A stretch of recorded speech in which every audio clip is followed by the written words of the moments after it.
Svolta nelle indagini sull'omicidio di Alano di Piave, un dominicano confessa il delitto, ha usato il coltello della vittima per ucciderlo. L'aggressione dopo alcuni apprezzamenti nei confronti di una donna. Si valuta la posizione di un'altra persona. Parla il 64enne di Valbrenta, accoltellato sabato dopo una lite con il vicino di casa, poi arrestato. Sono vivo per miracolo, dice, il colpo ha sfiorato la carotide. Aveva la patente scaduta il 67enne trevigiano che contromano in A27 ieri sera ha provocato lo schianto con 2 auto, morendo nell'impatto. Il racconto di chi lo ha visto per ultimo: non era in condizioni di guidare. Indagano per lesioni gravi i carabinieri di Cittadella per un 16enne padovano che dopo la serata in una discoteca è stato operato d'urgenza per un grave ematoma alla testa. Truffa del bonus facciate, l'inchiesta della Guardia di Finanza di Treviso non si ferma, sequestrati in totale 93 milioni di euro, gli ultimi 8 ad un imprenditore padovano. Treviso al voto stasera, a Ring dalle 21:15 il confronto finale tra i 5 candidati sindaco del capoluogo della Marca. Adunata degli alpini Pennenereggia verso Udine, la sezione di Preganziol è partita ieri, continua la sua marcia di avvicinamento. Da giovedì gli altri gruppi e domenica la grande sfilata che Antenna 3 trasmetterà in diretta non stop dalle 7:30 del mattino.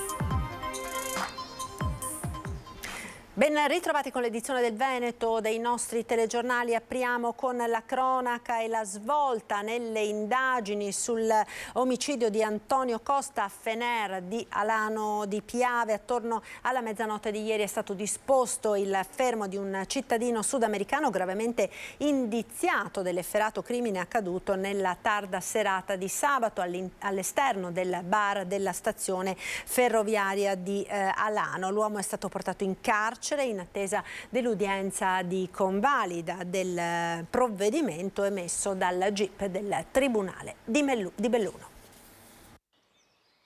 Ha tolto dalle mani il coltello che la vittima aveva con sé e che stava brandendo e con esso l'avrebbe colpito con un solo fendente al petto rivelatosi fatale. Svolta alle indagini sull'omicidio di Antonio Costa, il 53enne ucciso nella tarda serata di sabato all'esterno del bar della stazione ferroviaria di Alano Fener. Dalle 23:15 di ieri sera un uomo di nazionalità sudamericana si trova in stato di fermo nel carcere di Belluno perché è gravemente indiziato di omicidio. Il coltello usato per il delitto è stato recuperato e sequestrato grazie alle indicazioni fornite dallo stesso fermato. In queste ore gli inquirenti stanno valutando la posizione di un'altra persona coinvolta nella violenta colluttazione scaturita da un presunto comportamento sconveniente della vittima nei confronti di una giovane donna che in quel momento si trovava nel locale dove impazzava una festa con balli e musica latinoamericana. Una parola di troppo, la reazione delle 2 persone che si accompagnano alla donna e la lite iniziata nel locale e finita all'esterno nel peggiore dei modi. Io ho sempre detto non sta andare là. Il più grande amico di Antonio Costa non riesce a darsi pace per l'affetto che lo legava al 53enne, lascia nelle vicinanze del Kangur Bar il ramo di un roseto in fiore. Invano, da diverso tempo, l'uomo aveva suggerito ad Antonio di non frequentare quella zona che riteneva pericolosa. Ci sono stati altri episodi, qualcuno più grave, qualcuno meno grave. È una zona che è attenzionata dalle forze dell'ordine. E a forze dell'ordine e pubblico ministero ci sono volute 24 ore esatte di indagini serrate per ricostruire al momento parzialmente l'accaduto. Nelle prossime ore sarà fissata l'udienza di convalida del fermo e sarà conferito l'incarico per l'autopsia. Secondo il primo esame svolto dal medico legale Antonello Cirnelli, a causare la morte di Antonio Costa sarebbe stato un unico fendente sferrato in pieno petto. Altri accertamenti saranno eseguiti sull'arma del delitto, in particolare saranno eseguite verifiche dattiloscopiche per il confronto delle impronte digitali. Come ha riferito oggi il procuratore capo di Belluno Paolo Luca, si stanno eseguendo con attenzione e scrupolo le ulteriori indagini necessarie a chiarire gli aspetti ancora oscuri della vicenda per una più completa ricomposizione dei fatti. E torniamo sulla lite tra vicini di casa finita a coltellate sabato pomeriggio in Valbrenta, gravemente ferito il 64enne Maurizio Primon che parla ai nostri microfoni dall'ospedale di Bassano. A 1 centimetro dalla carotide, dall'orecchio è entrata la lama, a 1 centimetro dalla carotide si è fermata, ecco quello è. Quindi sono vivo per miracolo. È vivo per miracolo Maurizio Primon. Diverse le coltellate, ferite al braccio, al collo e all'orecchio, sferrate dal suo vicino di casa, il 69enne Carlo Bianchini, dopo una lite nel pomeriggio di sabato nel cortile di Contrada Cavai, nel comune di Valbrenta. Una coltellata quasi fatale, fermatasi a un solo centimetro dalla carotide. Ed è proprio dal reparto di otorinolaringoiatria dell'ospedale di Bassano del Grappa, dal letto in cui è ancora ricoverato, che arriva ai nostri microfoni la voce sopraffatta di Maurizio Primon. Mi devono fare degli accertamenti per vedere se può partire un embolo o qualcosa del genere. Ecco, quindi la situazione deve essere monitorata e purtroppo devo aspettare che continuino a farmi queste ecografie per vedere se il pericolo non sussiste. Non sarebbe quindi ancora fuori pericolo il 64enne di Valbrenta. Dalle prime ricostruzioni, i due dirimpettai avrebbero iniziato a bisticciare a causa dell'auto di Primon parcheggiata nella corte comune della loro abitazione in modo poco gradito da Carlo Bianchini. E sarebbe stato proprio in quel momento che l'aggressore, ora in carcere al San Pio X di Vicenza, avrebbe preso un coltello dalla sua cucina per poi scagliarsi contro il suo vicino di casa, colpendolo più volte alle spalle e sotto gli occhi increduli degli altri vicini, che avrebbero tentato di aiutare il 64enne ferito al suolo. Una tragedia di vicinato, quella di sabato pomeriggio, che la vittima, Maurizio Primon, non può dimenticare. Il nostro motto: paura mai, rispetto e coraggio sempre. Ci sarà la perizia psichiatrica su Massimo Pestrin, il 51enne che mercoledì scorso ha ucciso a colpi di pistola il fratello Lina e la cognata Rosanna Trento nella loro casa a Paese. A disporre l'esame è stata la Procura di Treviso. Abbiamo deciso per una consulenza, spiega il procuratore Marco Martani, dal momento che il movente dell'omicidio, rispetto a quanto detto dallo stesso indagato, è di tipo paranoide. Pestrin ha detto infatti di aver agito perché si sarebbe sentito vittima di un complotto.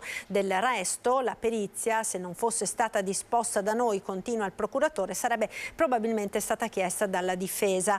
A processo non ci sono comunque elementi che al momento facciano propendere per una incapacità di intendere e volere, dal momento che l'omicidio reo confesso non ha una storia clinica che parla di problemi mentali, conclude il procuratore. Intanto sempre domani verrà eseguita l'autopsia sui corpi delle due vittime. Importante fuga di gas da una cisterna in scarico all'impianto Beifing lungo la 51D Alemania, Ponte nelle Alpi. L'allarme al 115 è scattato oggi pomeriggio e nella zona subito sono arrivati i vigili del fuoco del comando provinciale di Belluno in stretto contatto con il Dipartimento regionale della Protezione Civile. Strada interdetta al traffico e disagi per gli automobilisti costretti a deviazioni. Men che non si dica, il traffico è andato letteralmente in tilt da e per Belluno e Ponte nelle Alpi. L'intervento, riferiscono i vigili del fuoco, è apparso immediatamente impegnativo e la chiusura dell'Alemagna potrebbe protrarsi per diverse ore. Ed ora torniamo sulla tragedia di ieri sera in A27, dove è morto un 67enne che procedeva contromano. La patente gli era scaduta da qualche giorno.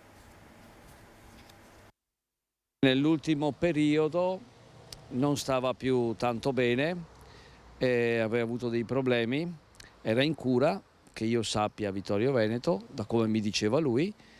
Sì, mi chiedo sinceramente perché avesse ancora la patente, perché non mi sembrava proprio, come dire, perfettamente in grado di guidare. Che stava barcollando uscendo dalla macchina. Sabato mattina è uscito dalla macchina, barcollava, si vedeva insomma che non stava bene, che non doveva guidare. Sì, io ho visto sabato mattina e barcollava un po'. Qui in via Fermi a Treviso lo conoscevano tutti Bruno Sabadin, una vita nei locali e nel mondo della notte, morto dopo aver provocato uno schianto con altri veicoli procedendo contromano sulla 27 tra i caselli di Vittorio Veneto Sud e Vittorio Veneto Nord, direzione Venezia. Il 67enne, dicono anche i vicini di casa, non era nelle condizioni di guidare, la malattia lo aveva divorato fisicamente e mentalmente. Nelle ultime ore anche la conferma che la patente gli era scaduta da qualche giorno, non un dettaglio se si considera considera che solo per miracolo si è evitata la strage. Sabadin prima ha sfiorato una Toyota Auris con una famiglia veneziana di 5 persone a bordo, poi si è scontrato con una Passat dove viaggiavano un uomo trevigiano e una donna, tutti feriti lievi o illesi. Probabilmente Bruno da Treviso aveva preso la strada per Vittorio, convinto di doversi sottoporre a terapia, sbagliando però giorno e ora. A raccontarlo la sorella Roberta, che da mesi si era trasferita a casa dell'uomo per assisterlo. La mattina lui mi ha detto: guarda che a lunedì dobbiamo andare su a Vittorio Veneto, che sarebbe stato oggi. No, ho detto guarda che è domenica. È la stessa Roberta, ex infermiera, a raccontare una gestione sempre più difficile e la paura nel saperlo alla guida. Anche la sua compagna ha detto no, io non salgo con lui, vado col tram. Ma quando gli si diceva no, non devi fare questo, sì, e allora... Lui prendeva sulla macchina e guidava. Esatto, sì. Era sempre una brava persona, ma adesso ultimamente era fuori di testa. Con la morte di Sabadin cade ogni possibile accusa penale in attesa di capire se guidasse in stato alterato. Di certo resta anche da chiarire nel dettaglio la dinamica, ovvero se l'uomo abbia imboccato il casello contromano o se abbia effettuato un'inversione a U. Le immagini delle telecamere sono al vaglio degli inquirenti. La morte che è stata così è stata terribile. Però la morte che doveva succedere, mi diceva il primario, poteva succedere non si sa quanto, può darsi tra un anno, può darsi fra 6 mesi, doveva succedere. Indagano per lesioni gravi i carabinieri di Cittadella dopo che un sedicenne padovano che aveva trascorso la serata di sabato in discoteca è stato operato d'urgenza per un grave ematoma alla testa.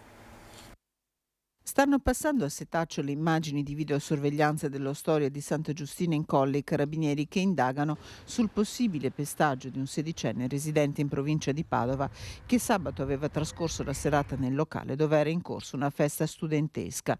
Il giovanissimo, rientrato a casa verso le 4 di domenica mattina, era stato soccorso dai genitori che lo avevano trovato nel letto disorientato e hanno chiamato il 118.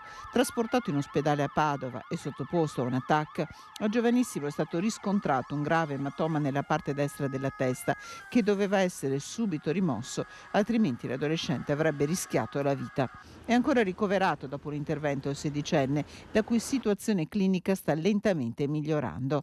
L'indagine dei carabinieri della compagnia di Cittadella è partita domenica mattina, quando i militari sono stati informati del ricovero del sedicenne dagli agenti del posto di polizia dell'ospedale di Padova. Secondo i primi riscontri, il giovanissimo ha passato la serata nel locale dell'Alta Padovana, che sabato notte era quasi al massimo della sua capienza.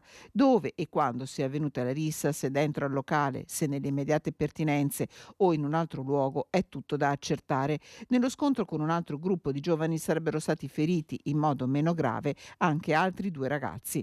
I carabinieri stanno quindi cercando di capire chi era con il giovane e cosa sia accaduto. Hanno sentito anche i gestori del locale che stanno fornendo piena collaborazione. Nel corso della serata di sabato hanno spiegato questi ultimi, data la tipologia di evento, erano presenti 12 persone dedicate alla sicurezza più 4 medici in caso di richiesta di soccorso, nessuno dei quali ha segnalato nulla. Truffa del bonus facciate, l'inchiesta della Guardia di Finanza di Treviso non si ferma, sequestrati in totale 93 milioni di euro, gli ultimi 8 ad un imprenditore padovano.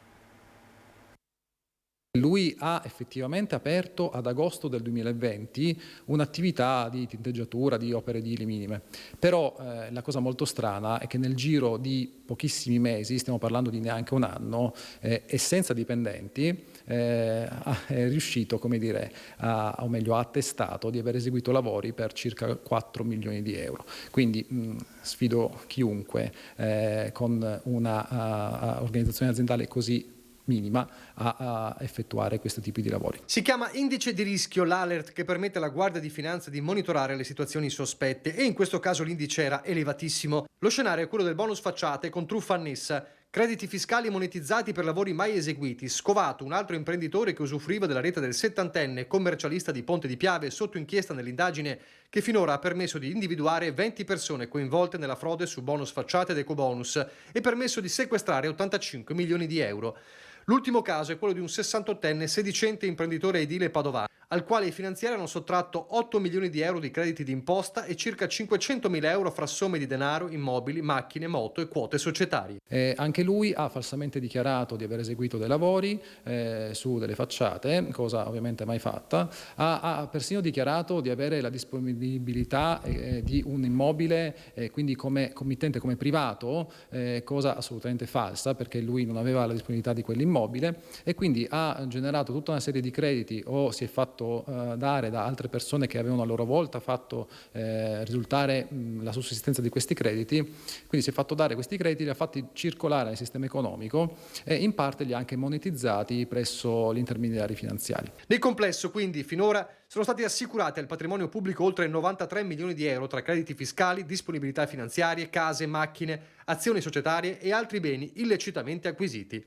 I reati per cui si procede riguardano l'ipotesi di truffa e indebite percezioni danni dello Stato, ma anche riciclaggio e reimpiego in attività economiche dei proventi illeciti. Questa condotta è stata particolarmente grave perché ha recato un danno importante al fisco e all'erario in generale, sia consentito a lui, a questa persona e anche agli altri indagati di avere dei vantaggi competitivi rispetto agli imprenditori onesti che seguono le regole. Ci fermiamo ora per qualche istante di pubblicità. Ci rivediamo tra pochissimo, restate con noi.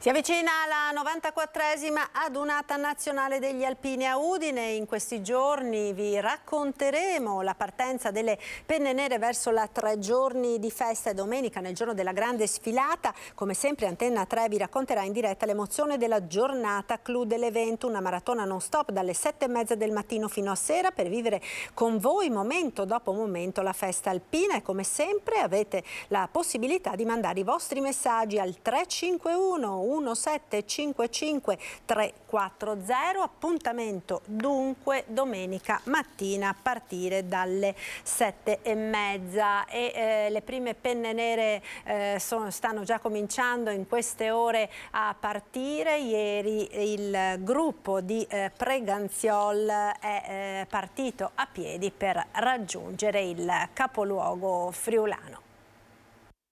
Vieni avanti, Marti. No. Inquadrati per due, mantenendo il passo, come si faceva nei trasferimenti durante i campi estivi o le esercitazioni tra le montagne. Così gli alpini del gruppo di Preganziol stanno affrontando le tappe di avvicinamento alla 94esima adunata nazionale di Udine. Partiti domenica mattina, lunedì sera si accamperanno a Motta con tutto quello che serve adeguatamente caricato, ricordando le regole del servizio militare. Non camion CM52 o CL75, ma un apecar operativo che allontana ulteriormente i tempi dei birocci e delle adunate sguaiate. Un esempio di efficienza alpina che però non vuol dire raffreddare l'entusiasmo del ritrovarsi, come qua a Piavon, dove il drappello in viaggio verso il Friuli è assostato per il rancio di mezzogiorno. Applausi e pacche sulle spalle, con la mente già al prossimo fine settimana. Ci troviamo tutti quanti assieme in una settimana di festa. Una cosa ti resta nel cuore per lungo tempo. Un gruppo che di marce di avvicinamento ne ha fatte davvero tante tra gli applausi delle comunità che attraversavano. Ci chiamano dentro, ma dobbiamo limitarci, anche perché dopo, se no, un colpo, 2 o 3, dopo va a finire come è successo a Vittorio Veneto. Siamo arrivati 4 ore in ritardo e avevamo... Perché con tutta la gente... La gente ci offre, come fai a dir di no? Gruppo che ha anche un coro, tra l'altro con appuntamenti già fissati da non mancare. Ma per tutti il vero momento immancabile è l'accoglienza del campo aperta a tutti. L'indirizzo qual è? Via Biella 85. E se arriva qualcuno per un'ombra? Sempre là. E vieni a visitare il nostro impianto a Piova, perché noi siamo i famosi impianto a Piova. Bianco, rosso e grappa, con i rubinetti, tac, tac, tac, tac. E prima di riprendere la marcia, l'ultimo pensiero va immancabilmente alle mogli. Rientreremo lunedì tardo pomeriggio, perché dopo noi dobbiamo fare altre cose, insomma.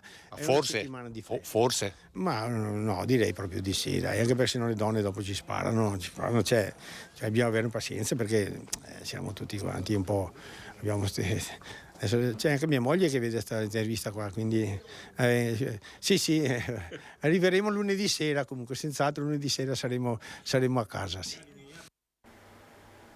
Ed era l'ultimo servizio, grazie per essere stati con noi, ci salutiamo con le previsioni del tempo, il nostro meteo, arrivederci.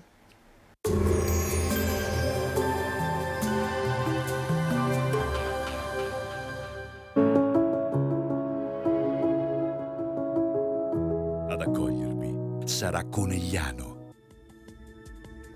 Bentrovati al Meteo. Settimana molto dinamica sul nostro territorio per l'arrivo in rapida successione di diversi impulsi instabili.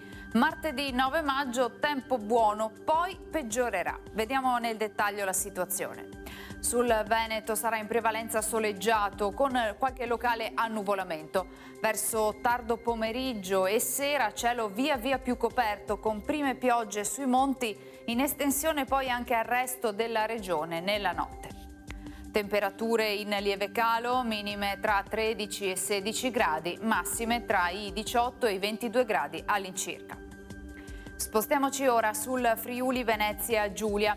Anche in questo caso tanto sole con cielo poco nuvoloso, più grigio in serata e nella notte precipitazioni gradualmente più diffuse. Temperature minime tra 13 e 15 gradi, massime sui 21-22 gradi. Infine diamo uno sguardo al Trentino Alto Adige, dove il contesto sarà alquanto variabile, con maggiori tratti soleggiati al mattino e con rovesci invece nel pomeriggio. Temperature minime intorno ai 12-14 gradi, massime sui 20-21 gradi all'incirca. Dal meteo di Antenna 3 per ora è tutto, grazie per l'attenzione, arrivederci.